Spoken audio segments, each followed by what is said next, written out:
हमारे चैनल को सब्सक्राइब करना ना भूलें। यहाँ हजारों कहानियां हैं आपके लिए। फिर वो अपने दोस्त अविनाश को फोन लगाता है। अब मैं क्या करूं अविनाश? वो अविनाश को सारी बात बताता है। तुम उस लड़की से बात क्यों नहीं करते? शायद अगर तुम दोनों इकट्ठे अपने डैड से बात कहोगे कि तुम दोनों को शादी नहीं करनी तो तुम्हारे डैड मान जाएंगे। मुझे पता था मेरा दोस्त हमेशा बेस्ट होता है। तो वो इस वक्त घर वापस चला जाता है गीत से बात करने के लिए। वो उसी वक्त घर वापस चला जाता है। काफी रात हो चुकी थी। वो गीत के कमरे का दरवाजा नॉक करता है। टाइम देखते हुए गीत कमरे का दरवाजा खोल देती है। अगर तुम्हें कोई प्रॉब्लम ना हो, मैं तुमसे 2 मिनट बात कर सकता हूँ? ठीक है। वो कमरे के अंदर आ जाती है और वंश उसके पीछे। देखो, मैं शादी नहीं करना चाहता तुमसे। मुझे अभी किसी से शादी नहीं करनी। और फिर तुम्हें तो मैं जानता भी नहीं हूँ, तुम भी मुझे नहीं जानती। ऐसे इंसान के साथ तुम भी शादी नहीं करना चाहती होगी। जब हम दोनों कहेंगे कि हम दोनों को शादी नहीं करनी, ये शादी कैंसिल हो जाएगी। चलो डैड से बात करते हैं। वो बाहर की तरफ जाने लगता है। वो इसके पीछे नहीं आती। वो फिर गीत से कहता है, आ जाओ। नहीं, मुझे नहीं जाना, गीत ने कहा। तो तुम पैसों की वजह से मुझसे शादी करना चाहती हो? स्टेटस, पैसा, ज्वेलरी, प्रॉपर्टी, हर चीज मिल जाएगी तुम्हें। मगर याद रखना, मैं तुमसे कभी शादी नहीं करने वाला हूँ। तुम जैसी लालची लड़की से तो कभी नहीं। वो गुस्से में वहां से चला जाता है। माँ, आपने मुझे किस मुसीबत में डाल दिया है? जो लड़का मुझसे शादी नहीं करना चाहता, मैं उससे शादी करने जा रही हूँ। सोचो उसके मन में क्या इज्जत होगी मेरी। जो लड़की उसके मना करने के बावजूद उससे शादी के लिए तैयार है। आपको मुझसे ऐसा प्रॉमिस नहीं लेना चाहिए था।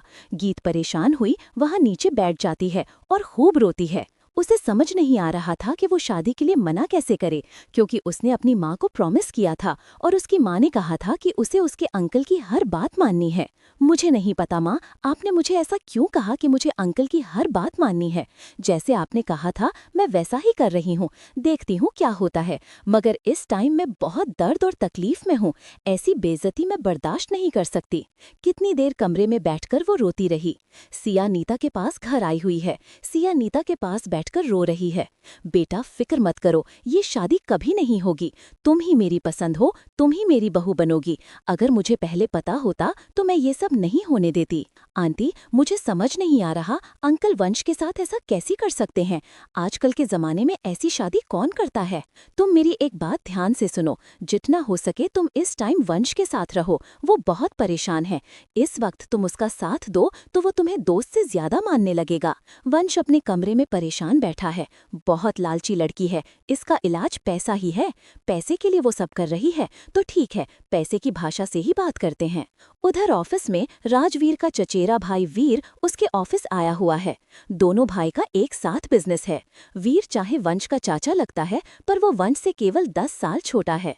भाई, मैं क्या सुन रहा हूँ? वीर ने राजवीर से पूछा। किसके बारे में? वंश के बारे में, उसकी शादी के बारे में। हाँ, मैं उसकी शादी कर रहा हूँ।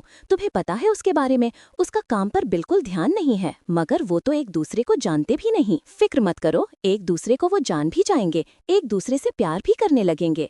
आप आउटडेटेड नहीं है भाई। बच्चे कैसे निभाएंगे एक दूसरे के साथ? मुझे लगता है आपको सोचना चाहिए। काम के प्रति वो बिल्कुल भी सीरियस नहीं है। कोई काम कहो, एक कान से सुनता है, दूसरे से निकाल देता है। सिर्फ रेसिंग का जुनून है उसे। अपनी जान खतरे में डालता है। कितने एक्सीडेंट कर चुका है। शुक्र है कि उसे कुछ नहीं हुआ। तुम अपनी भाभी नीता के बारे में भी जानते हो कैसी औरत है, और सोना की तबीयत का भी तुम्हें पता है। मुझे लगता है कि मेरे घर को एक अच्छी संस्कारी लड़की की जरूरत है, जो मेरे घर को संभाल सके। अगर घर संभालने वाली कोई ना हो तो मेरा घर बिखर जाएगा। मैं कब तक हूँ? इसीलिए मैंने देखा वंश के लिए गीत का चुनाव किया है। वो लड़की मेरे घर को संभाल लेगी। वो ऐसी है, मुझे पता है। वो मेरे बेटे और मेरा घर दोनों संभाल सकती है। अगली सुबह वंश गीत के कमरे में आता है। वो बिना नॉक किए कमरे के अंदर आ जाता है।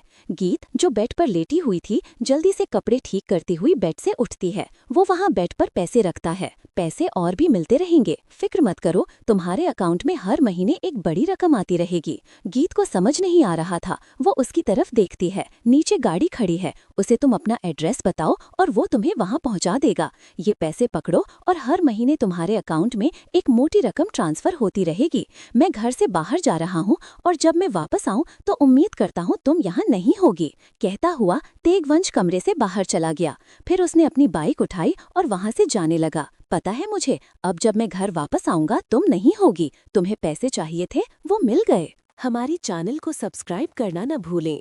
यहाँ हजारों कहानियां हैं आपके लिए। तेगवंश के कमरे से जाने के बाद गीत अपना सूटकेस उठाती है। मैं इसी वक्त यहाँ से चली जाऊंगी। मेरी इतनी बेइज्जती। वो अपना सामान उठाकर कमरे से बाहर निकलने लगती है।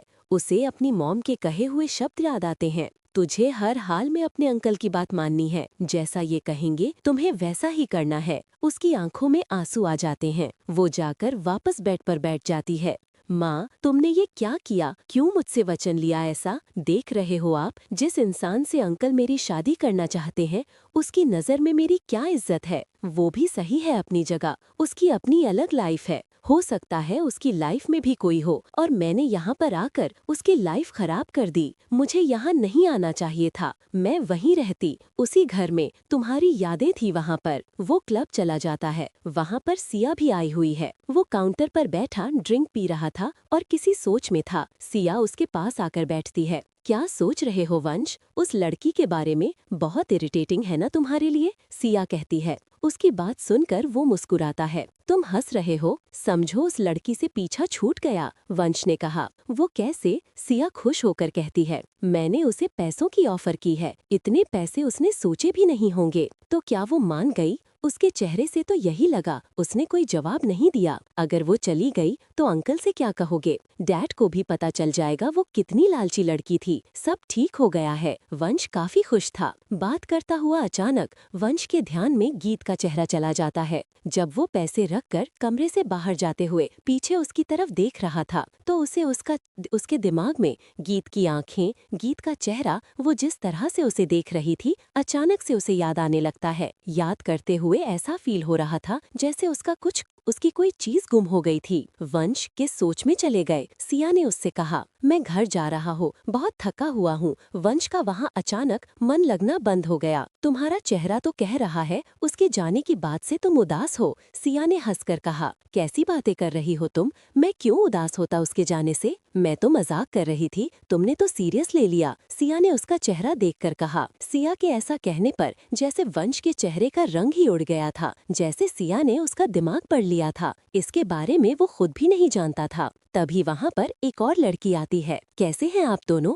उस लड़की ने आकर कहा। मैं ठीक हूँ रोजी, तुम बताओ, कितने दिन हुए हमारी मुलाकात ही नहीं हुई। सिया ने उससे कहा, मगर मेरी तो रोज हो जाती है। वंश कहने लगा, बिल्कुल, ये तुम्हारी ऑफिस में काम जो करती है। ठीक है, तुम दोनों फ्रेंड्स एंजॉय करो, अब मैं चलता हूँ, वंश ने कहा। रोजी वंश के ही ऑफिस में ही काम करती थी। वंश दोनों को वहीं छोड़ता हुआ क्लब से बाहर निकल गया। वंश लेट घर पहुँचता है। उसकी माँ हाल में बैठी उसका इंतजार कर रही होती है। बेटा, मैं तुम्हारा ही इंतजार कर रही थी। मुझे पता है तुम्हारे डैड की शादी वाली बात ने तुम्हें बहुत अपसेट कर दिया। उस बात को छोड़ो, शादी नहीं होगी, मुझे पता है। अब तुम्हारी मर्जी के बिना ये शादी कैसे हो सकती है? नीता कहने लगी। मैंने उस लड़की को पैसे देकर यहाँ से जाने को कहा है। ठीक है बेटा, अच्छी बात है, वो लड़की हमारी जान छोड़ दे। अभी मैं बहुत थका हुआ हूँ, मैं जा रहा हूँ। अगर ये लड़की चली गई तो क्या हुआ? तुम्हारे डैड कोई और लड़की ढूंढ लेंगे। इसीलिए कहती हूँ, अपने लिए लड़की खुद ही पसंद कर लो। मुझे तो सिया भी अच्छी लगती है।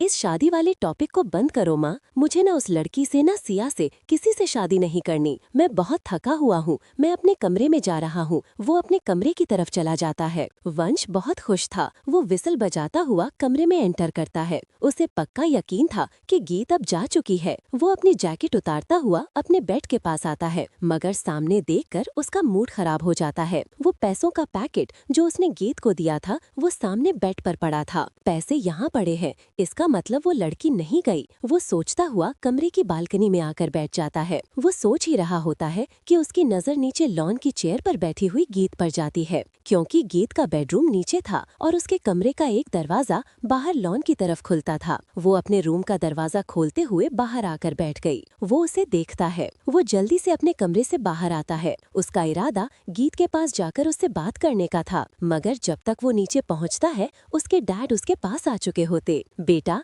ऐसे क्यों बैठी हो? क्या हुआ, वो गीत को ऐसे उदास देखकर पूछते हैं। गीत, जिसकी आंखों में पानी था, वो जल्दी से अपनी आंखें साफ करती है। बस अंकल ऐसे ही बैठ गई थी। किसी ने तुमसे कुछ कहा? उन्होंने उसकी आंखों में पानी देखकर पूछा। नहीं अंकल, बस मम्मी मन याद आ रही थी। तुम ठीक तो हो ना बेटा यहाँ पर? उन दोनों को बातें करते देखकर वंश वापस चला जाता है। अंकल, मुझे आपसे बात करनी थी। क्या ये फैसला सही है? कौन सा? मेरी और वंश की शादी का? गीत ने नजरें झुकाते हुए कहा। मुझे नहीं लगता, क्योंकि उसमें और मुझ में बहुत फर्क है। बेटा, तुम्हारी मॉम ने तुम्हारा हाथ मेरे हाथ में दिया और मैं तुम्हारे लिए गलत फैसला बिल्कुल नहीं करूंगा। मेरे बेटे के लिए और तुम्हारे लिए, दोनों के लिए ये फैसला बिल्कुल सही होगा। तुम थोड़ा सा टाइम दो इस बात को, देखना तुम दोनों बहुत खुश रहोगे। तभी राजवीर का फोन आ जाता है। मैं बाद में बात करता हूँ। वो अपना फोन कॉल रिसीव करते हुए अंदर की तरफ चले जाते हैं। गीत वहीं बैठी सोचने लगती है, अब मैं क्या करूँ? वो मुझे पसंद नहीं करता, मैं कैसे करूँ ये शादी? वो बहुत देर तक बैठे खुद के और वंश के बारे में सोचती रही।